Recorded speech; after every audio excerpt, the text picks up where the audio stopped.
Today is Monday, August 17th, 2026. This is Quick Start from CBN News. I'm Dan Andros. Do you believe in miracles? Turns out for a great number of you, the answer is a resounding yes. We'll have that top story and more on today's podcast, where we bring you news from a Christian perspective. Don't forget to subscribe and leave a rating. You can always email us as well, quickstartpodcast@cbn.org. Love to hear from you, as we're so glad you're with us, getting through the news of the day each and every weekday bright and early. With me today, CBN's Billy Hallowell, back from vacation. Billy, on the focus story, a federal high court in northern Nigeria just granted a win to a Christian woman. Yeah, this one is a crazy story for a lot of reasons, because Nigeria is chaotic, but there is a victory there on the horizon. We'll break it down for you today. All right, looking forward to the details there coming up in just a minute. And on the main thing, an unborn baby's parents wanted him aborted or denied life-saving care. A surrogate mother and a Texas judge had other ideas. Madison Seals has details on that crazy story coming up on the main thing.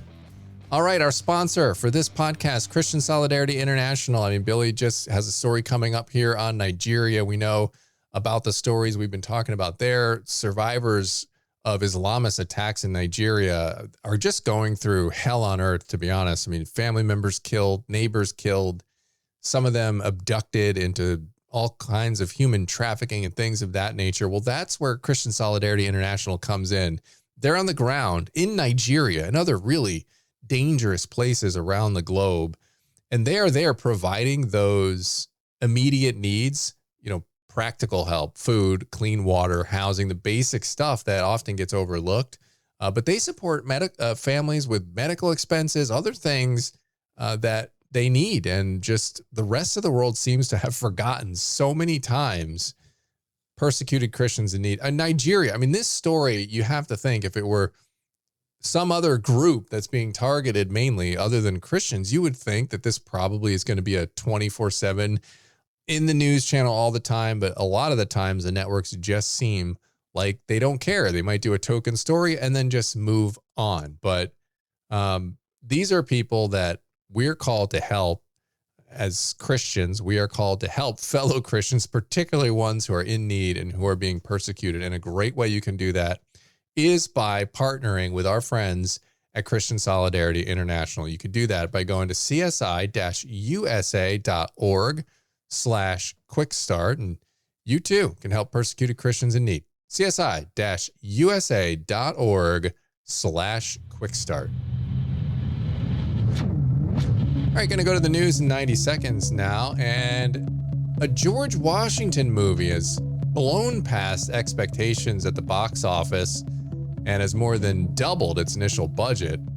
And a Revolutionary War sequel about it's already on the way. Young Washington previously had opened with $19 million, comfortably beating the industry forecast of about $15 million, and scoring Angel Studios' second biggest three-day live-action debut behind Sound of Freedom.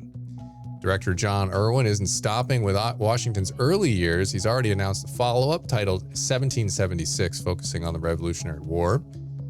Overall, the film has grossed about $47 million worldwide against a $20 million production budget. It opened back on July 3rd, 2026.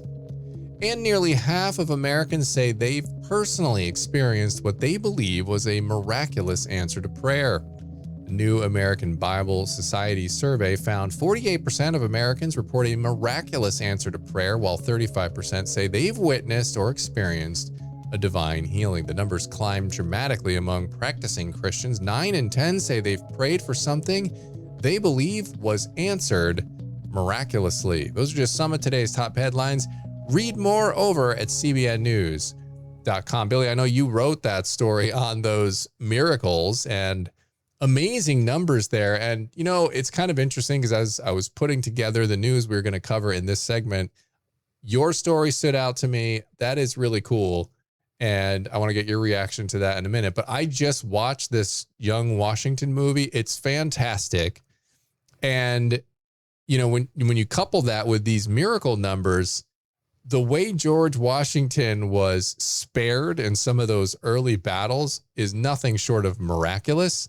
And if you see it, you'll see. But I mean, and I remember reading about, I think he wrote about it in his diaries, but reading about the bullet through his hat and his coat and things like that. And they're like, how are you still alive?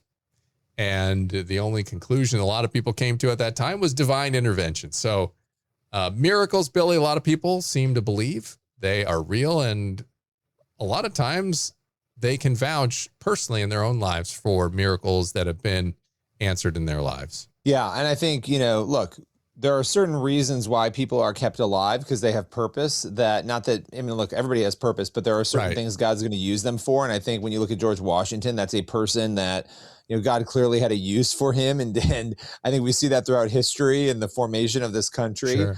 He was pivotal in that. And so I think you could very clearly see moments that appear to be miraculous. I'm not God. I can't 100% speak for him, but it at least appears that way. But we can all, I think most people have had those moments.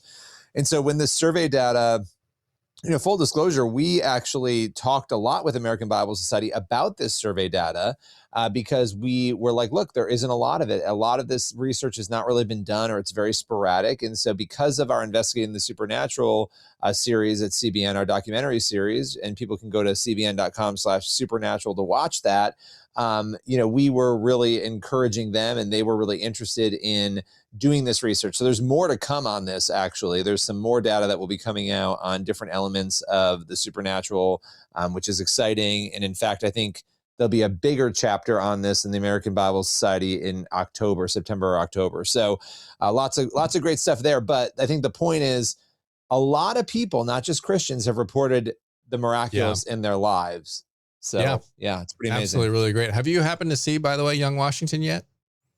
It's so funny you bring it up. We were supposed to watch it tonight, and we did not, or last night rather. We did not. Yeah, get because a chance, it's on the app. We may watch it tonight. You can watch. If you have Angel in the app, you can watch it for free, I believe. I mean, I don't even know if I pay for a subscription now or what. However that happened, it came up for free for me on my app. So I don't know if I'm already paying for it or not. But so we watched it twice this weekend, and we're very, very highly recommended. At least as far as I don't really often get to see movies, so watch this one. Loved it. Definitely highly recommend it. And also checking out Billy's story that's over on cbnnews.com right now.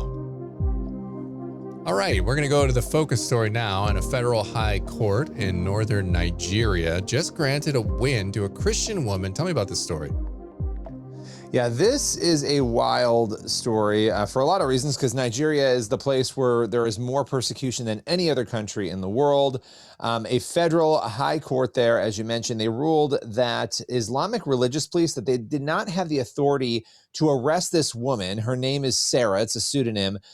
After she converted from Islam to Christianity. Now, you may be wondering, how is it possible that somebody could be arrested for that? Well, in Nigeria, people are being slaughtered, as you mentioned earlier in the show. They're being killed. Their land is being taken from them. This woman basically converted from Islam to Christianity. Her family turned on her. Really crazy story. She's 22 years old, but she scored this legal victory where a federal court, again, in the northern part of Nigeria, which is Muslim majority, they said, look, you didn't have a right to arrest her and beat her over this. And so that's kind of the 30,000 foot view on this, that ADF International, they supported her case and she had a victory there. And what are the complicated details of this story? So apparently Sarah's family had died, her parents rather had died years ago.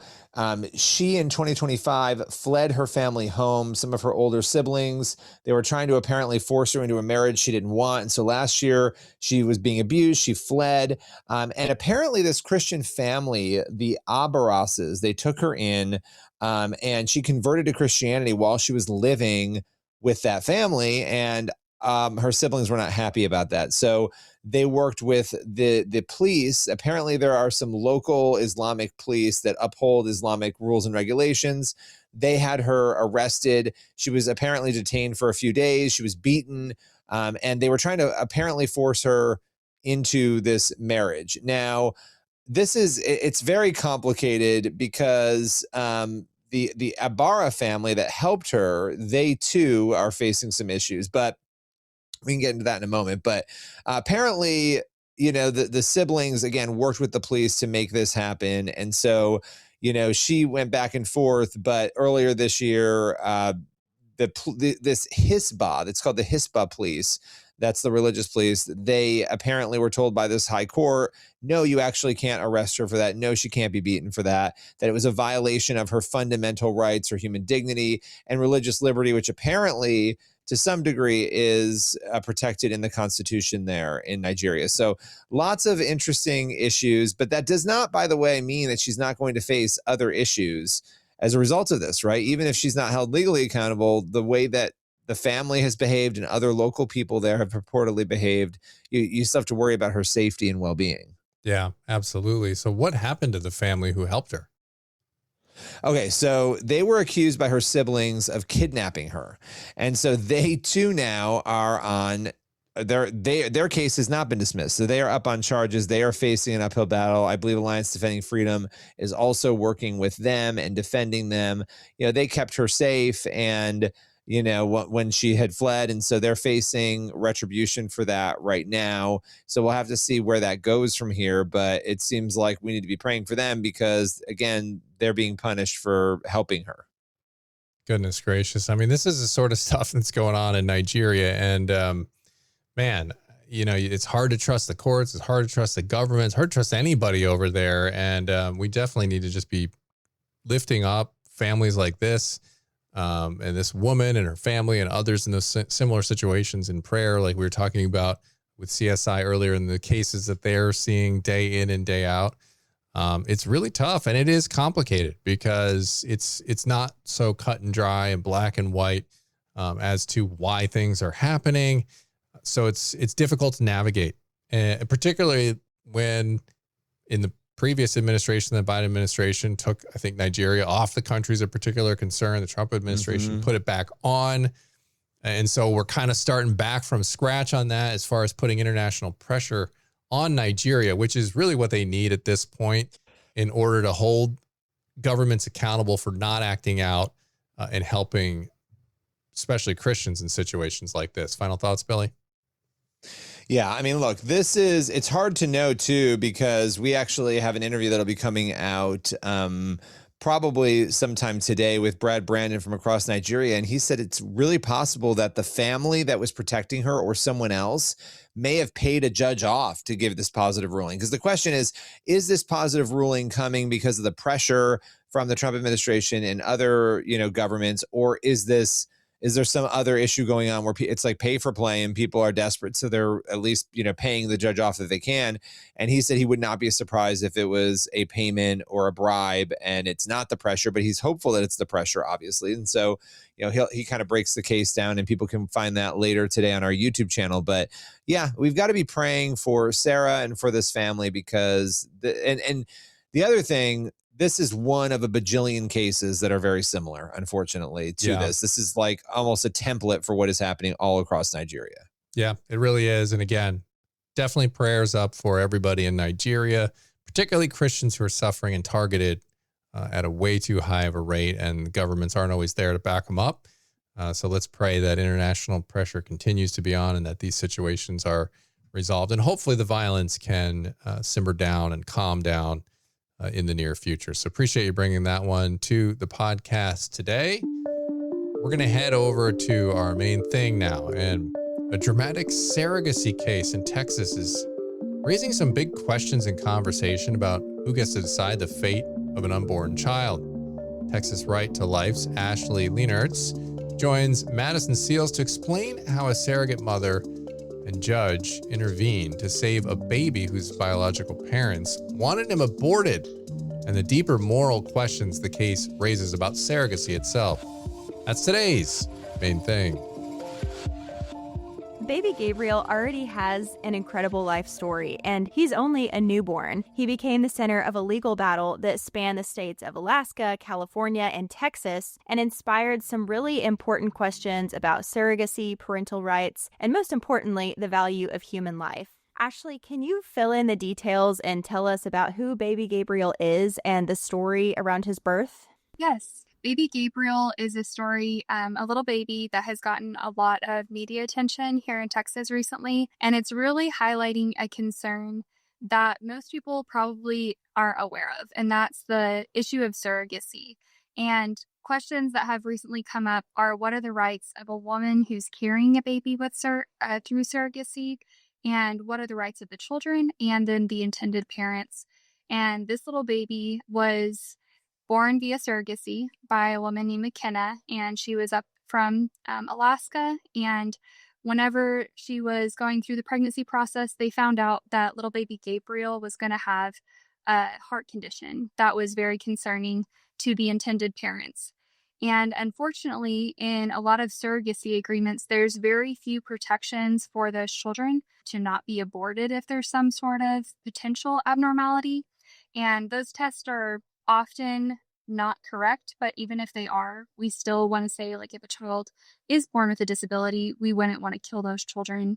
However, this child, little baby Gabriel, his intended parents wanted him to be aborted because they didn't want to have a child with a heart condition. Thankfully, his surrogate mother wanted to protect his life, so she actually came to Texas instead of California, where they wanted her to go to have that abortion on baby Gabriel, and she gave birth to him here. And now he's continuing to fight for his life here in Texas.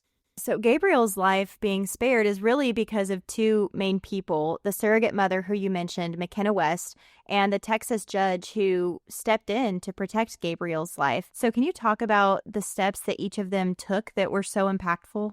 Yeah, so McKenna just came here to Texas instead of California. Had she gone there, there was a lot that she was under pressure about. So whenever there's surrogacy agreements, women stand to profit a lot financially, which is understandable. She's having to go through pregnancy, but it really highlights a lot of concerns about if it's morally okay to pay someone to have a child because you're objectifying that woman to begin with. You're really pressuring women who are in financially difficult situations to choose to be a surrogate mom without considering what natural bonds and risks she's going to have to face. But then you also just completely ignore the natural attachment that a woman has with the baby that she is growing via pregnancy. But this woman, thankfully, cared about the child that she was growing inside of her. And instead of just going to California, she came here to Texas. And thankfully, Attorney General Paxton asked a judge to intervene and got a restraining order against the hospital to make sure that they would actually keep her here in Texas and provide the treatment needed after the baby was born.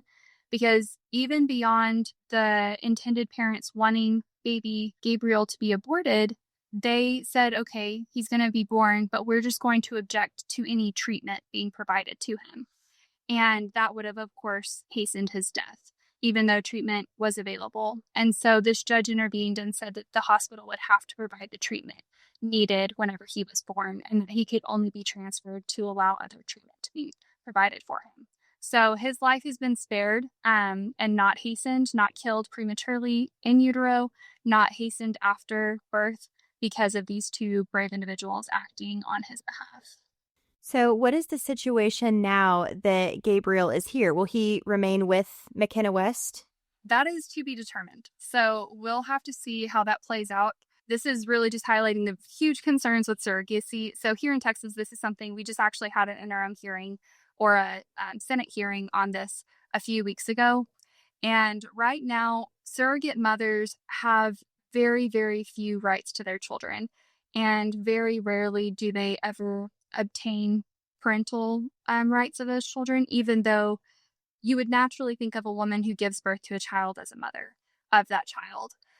So McKenna has signed some papers, and now that she has signed away these rights, the intended parents, the parents who paid for the surrogacy, are typically viewed as the parents of the children from the moment of birth.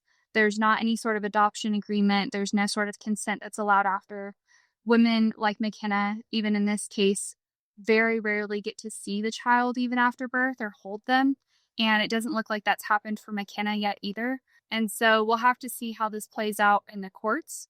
But right now in Texas, even in our state where this baby was spared, because we don't have abortion easily available, she was able to spare his life from being aborted.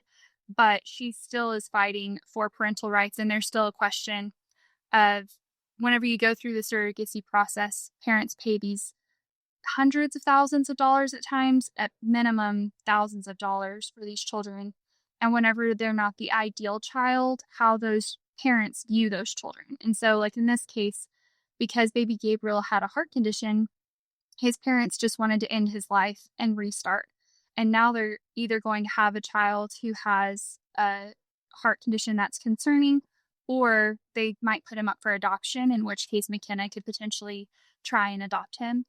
But there's many, many concerns with this process right now. Ideally, we would hope for is that the public understands this is not just an easy way to have children. This is not a healthy way to view women as just objects that you can rent, or a healthy way to view children as property that you can purchase.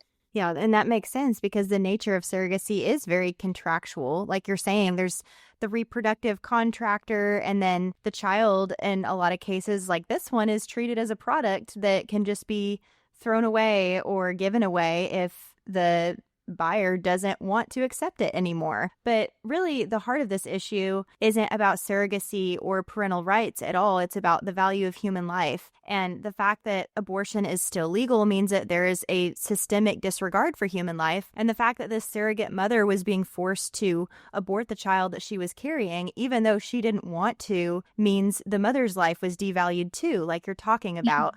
So what do you hope people learn from this case and take away from it?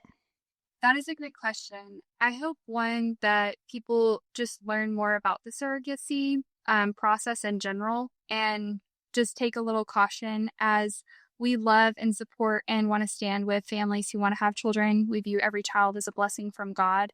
We are so grateful whenever parents who are struggling with infertility are able to conceive, but all good ends are not justified by any means.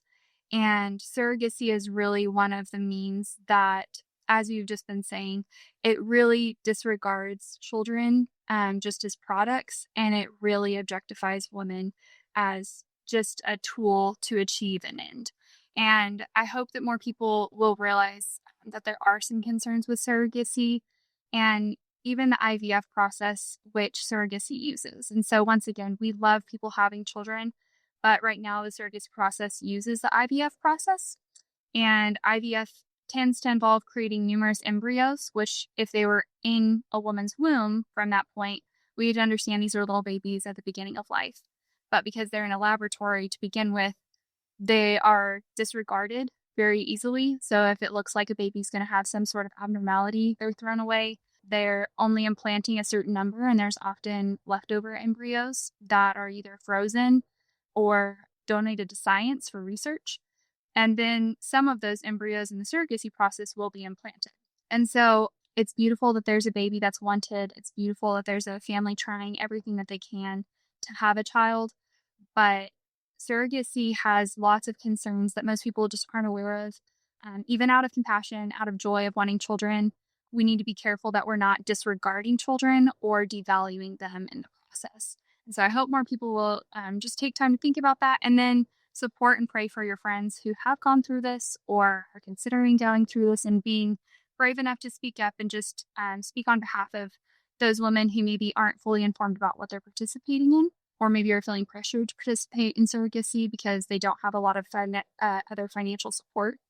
And then protecting those children that are going to be disconnected from the woman that has raised them for the first 9 months of their life. The children that are conceived through surrogacy often are not informed. They have no rights to know who their biological parents are if they were conceived via donor sperm and egg, or that they were born via surrogacy. So who their mother that raised them through the first 9 months of their life was. So I just hope more people will take time to learn a little bit more about this very intense issue as this case continues. All right, appreciate that conversation there, Madison. And that's going to leave us with time on the podcast today for one last thing. Going to look at Matthew 23, 11, and 12. The greatest among you shall be your servant. Whoever exalts himself will be humbled, and whoever humbles himself will be exalted. And talking about young Washington, this was essentially one of the themes in the film. The director talked about that as we see George Washington in his early years, how he transitioned from having all of this ambition and this selfish ambition into more of a servant attitude. And that's how scripture calls us to be. Yep, we're called to serve, and that's what Jesus came to do. And it's, it's such a powerful blueprint for how we should live, and it's a convicting one for a lot of us, I think. Amen. Absolutely is, and it's a good thought to leave it on. And this edition of the Quick Start Podcast as we kick off our week. And again, make sure you're hopping on over to cbnnews.com. Make it a daily visit. We would appreciate that. Stop by and check out news from a Christian perspective. Just not getting that anywhere else. God bless. We'll see you back here tomorrow.